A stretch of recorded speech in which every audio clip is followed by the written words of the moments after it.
Our community is incredibly historic in the sense of the role that it's played in Chicago. It's an amazing neighborhood that is built, as you can tell, right next to the industrial corridor. Is a historic neighborhood in the sense of the architecture of how it was built, but I think really synonymous to a working class community in Chicago, where historically workers have lived in proximity to where they worked. But overall, I can say as a predominantly Mexican-American community, incredibly strong culturally and incredibly strong just in general for what they fight for.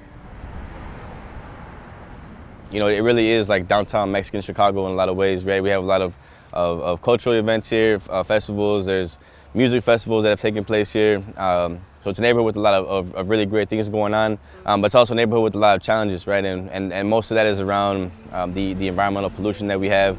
We have the third largest industrial corridor in the city of Chicago. Thousands of trucks are coming in and out of the neighborhood every day. In addition to the pollution is just the impact that it's having on our everyday lives in the community.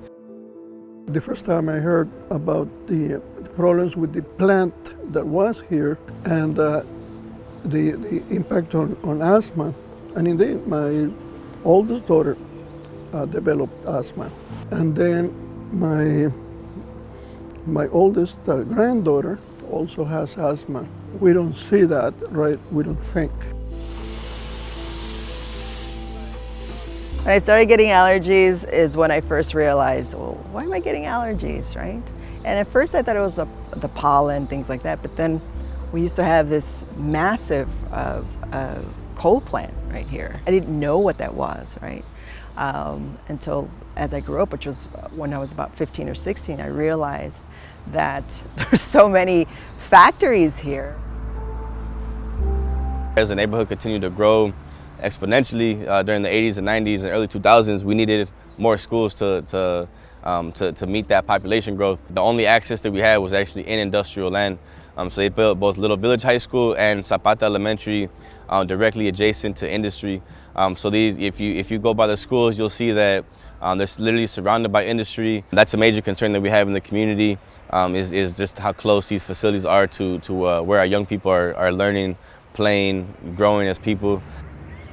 I came to school here all my life. In my elementary school, there's a factory right behind it. In my high school, there's a factory right behind it.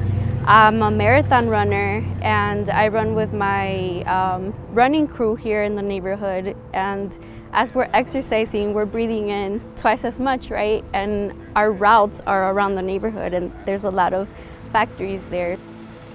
I see our community always looked as a dumping ground by corporations and businesses. There's always an issue with bringing in more schools or more green space, but there's always seems to be land for all these corporations and these businesses.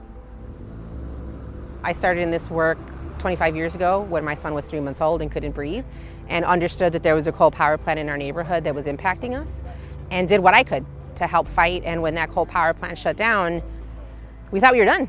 We thought, like, great, we did what we needed to do, and for a few years we saw an overall improvement in the air quality of our community. And then now we have a warehouse with hundreds of thousands of trucks, and it feels like we've traded coal for diesel, and our air quality is back to being the second worst in the state. You know, they use this argument of like, oh, well, these facilities are bringing jobs to the community, but we have the numbers even by the city's own admission that that's not the case for Little Village. That is a major concern when we have, you know, such a large industrial area and so few people from the community are actually working in it. That definitely tells a story, a really important story, that, you know, these jobs aren't even benefiting anybody here. Little Village is known for its very knowledgeable agricultural practices, and so what we see in the community is neighborhood gardens popping up, and every corner of that community garden, right, is covered in either a plant, a cultural food that either we don't have access to it here or it's just too expensive. When we're seeing these spaces, right, we know that there is a need and a want for growing our own food, for being able to start up our own businesses and keep our own businesses afloat, right? And so this warehouse is not doing that, right? It's doing completely the opposite. It is unfortunately taking up acres of land that could have been dedicated to the improvement and the quality of life of not only residents here in Little Village, right, but literally residents across the city of Chicago.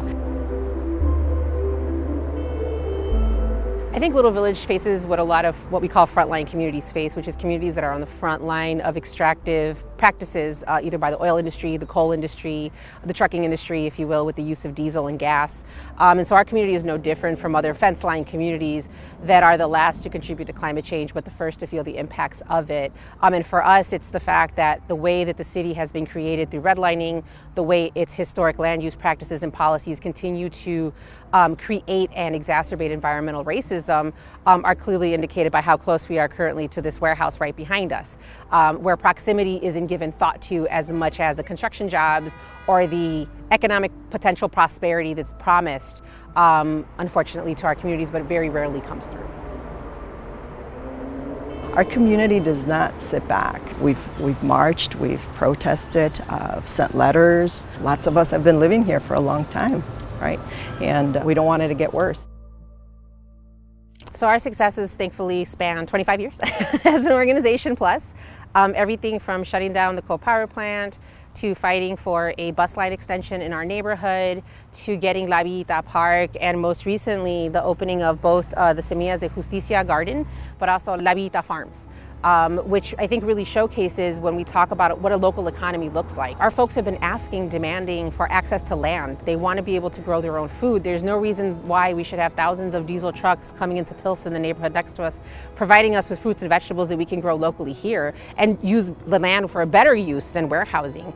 And so for us, you know, the victories have been showing that a local economy built on the skills and assets of our people is possible, and that it's economically viable, and that people can come out of poverty with it, and that we don't have to continue an extractive practice, that we can actually have an inclusive practice that provides for everybody and not just, again, the elite few who benefit from the system that we have now. So I would love to see a just transition in general of not only of Little Village's economy, but the entire city, the entire state, really the entire world. I would love to see, you know, with our industrial corridor become a hub of innovation around green manufacturing, around food production, around renewable energy production.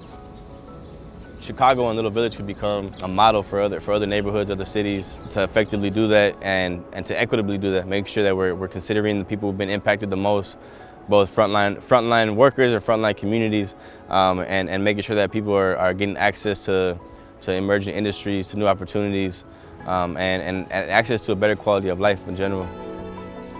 I'm just excited to continue to build this momentum and to, you know, move forward as far as envisioning a true just transition for our community.